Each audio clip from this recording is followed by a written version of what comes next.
दोस्तों, आज हम बात करने वाले हैं एक ऐसे क्रिप्टो प्रोजेक्ट के बारे में जिसने करोड़ों लोगों को बिना कोई पैसा लगाए और बिना किसी भारी भरकम माइनिंग मशीन के क्रिप्टो की दुनिया से जोड़ दिया है, और वो है पाई नेटवर्क। अगर पाई माइनिंग की है तो रोज एक बटन तो जरूर दबाया होगा, लेकिन क्या कभी ये सोचा है कि उस एक बटन के पीछे असल में पूरा सिस्टम काम कैसे कर रहा है? तो चलिए, आज हम पाई नेटवर्क के वाइट पेपर को खोलकर देखते हैं और एकदम आसान भाषा में समझते हैं, बिल्कुल शुरुआत से लेकर इसके आने वाले इकोसिस्टम तक। चलिए, सबसे पहले ये समझते हैं कि आखिर पाई नेटवर्क को बनाने की ज़रूरत ही क्यों पड़ी। देखिए, आज जब भी हम पैसे ट्रांसफ़र करते हैं, चाहे बैंक से करें या फिर पेपैल जैसे किसी प्लेटफॉर्म से, तो बीच में हमेशा एक थर्ड पार्टी होती है जो हमारे हर ट्रांजैक्शन को कंट्रोल करती है। अब ये सिस्टम वैसे तो सुरक्षित है, पर इसमें एक बड़ी दिक्कत है। फीस, कंट्रोल और सारी पावर इन कंपनियों के पास होती है, हम जैसे यूजर्स के पास नहीं। पाई नेटवर्क का मकसद ठीक इसी सिस्टम को बदलना है, एक ऐसी डिजिटल करेंसी बनाना जो एवरीडे पीपल यानी हम जैसे आम लोगों के लिए हो, मतलब जहां नेटवर्क को लोग खुद चलाएं और खुद ही कंट्रोल करें। अब आते हैं इसकी सबसे दिलचस्प चीज पर, मोबाइल माइनिंग। देखिए, बिटकॉइन माइनिंग के लिए लाखों की मशीनें और न जाने कितनी बिजली लगती है। पाई नेटवर्क ने इस पूरी सोच को ही बदल दिया। यहां फोन पर कोई हैवी कैलकुलेशन नहीं हो रही है, बल्कि पाई माइनिंग एक भरोसे पर आधारित सिस्टम है, जहां आप सिर्फ रोज लॉगिन करके अपनी मौजूदगी और भागीदारी दर्ज कराते हैं। असल में पाई नेटवर्क एक सोशल ट्रस्ट ग्राफ बनाता है। इसका मतलब ये हुआ कि नेटवर्क की सुरक्षा किसी मशीन से नहीं, बल्कि इंसानी भरोसे से होती है। लोग जिन पर भरोसा करते हैं, उन्हें अपने नेटवर्क में जोड़कर पूरे सिस्टम को और ज्यादा मजबूत बनाते हैं। ये वाकई में एक बहुत ही अलग और नया कॉन्सेप्ट है। तो यहाँ एक बहुत बड़ा सवाल खड़ा होता है कि भाई, अगर माइनिंग इतनी आसान है, तो फिर यह नेटवर्क सुरक्षित कैसे है? और यहीं पर एंट्री होती है पाई के कंसेंसस मैकेनिज्म की। देखिए, पाई नेटवर्क बिटकॉइन के प्रूफ ऑफ वर्क वाले रास्ते पर नहीं चलता, जिसमें बेहिसाब बिजली और महंगी मशीनें लगती हैं। इसकी जगह ये इस्तेमाल करता है स्टेलर कंसेंसस प्रोटोकॉल का, जिसे शॉर्ट में एससीपी भी कहते हैं। तो ये एससीपी काम कैसे करता है? इसे ऐसे समझिए जैसे किसी कमिटी में वोटिंग करके कोई फैसला लिया जाता है। ठीक वैसे ही पाई नेटवर्क में भरोसेमंद लोगों का ग्रुप्स मिलकर ये तय करते हैं कि कौन सा ट्रांजैक्शन सही है और कौन सा नहीं। यहां ताकत मशीनों की नहीं, बल्कि आपसी सहमति की है। तो इसका फायदा क्या हुआ? सबसे पहला, बिजली की खपत बहुत कम। दूसरा, ट्रांजैक्शंस काफी तेज। और सबसे बड़ी बात, इसकी वजह से ज्यादा लोग इसमें हिस्सा ले पाते हैं। नेटवर्क को और भी ज्यादा मजबूत और डिसेंट्रलाइज बनाते हैं पाई नोड्स। अब ये नोड्स क्या हैं? ये वो कंप्यूटर्स हैं जो असल में ब्लॉकचेन को चलाने में मदद करते हैं।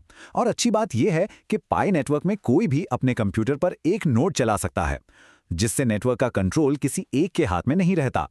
इसी सिस्टम को टेस्टनेट फेज के दौरान बड़े पैमाने पर टेस्ट भी किया गया था। तो ये तो हो गई टेक्नोलॉजी की बात। अब जरा देखते हैं कि पाई का अब तक का सफर कैसा रहा है, यानी एक नजर डालते हैं इसके रोड मैप पर।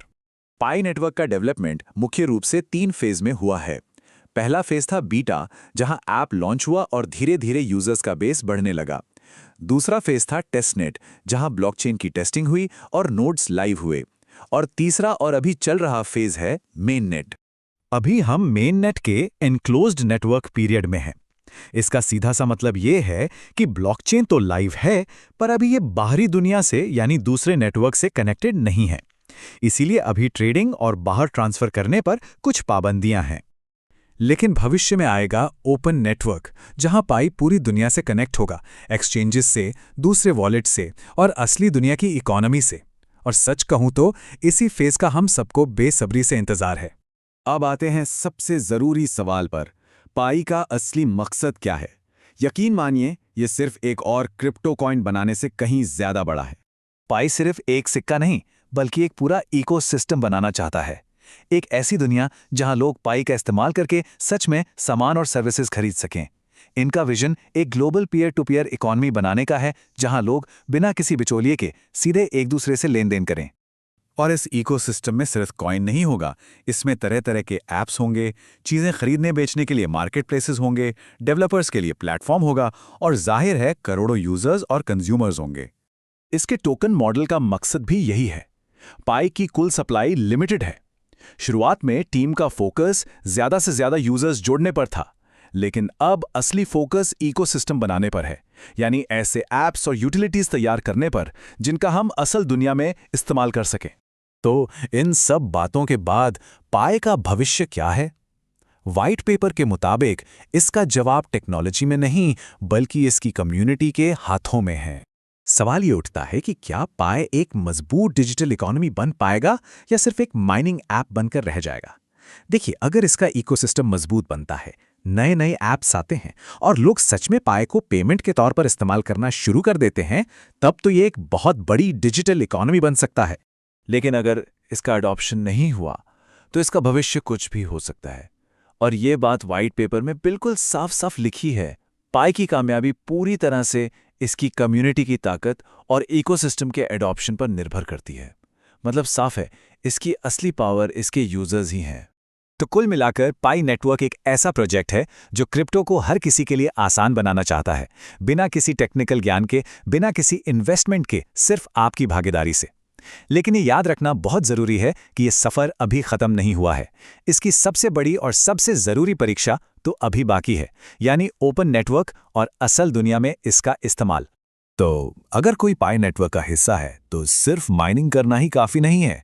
इकोसिस्टम को समझना, उसमें बन रहे ऐप्स को इस्तेमाल करना और आने वाले कल के लिए तैयार रहना जरूरी है, क्योंकि क्रिप्टो का भविष्य सिर्फ कॉइन्स में नहीं बल्कि इकोसिस्टम में है।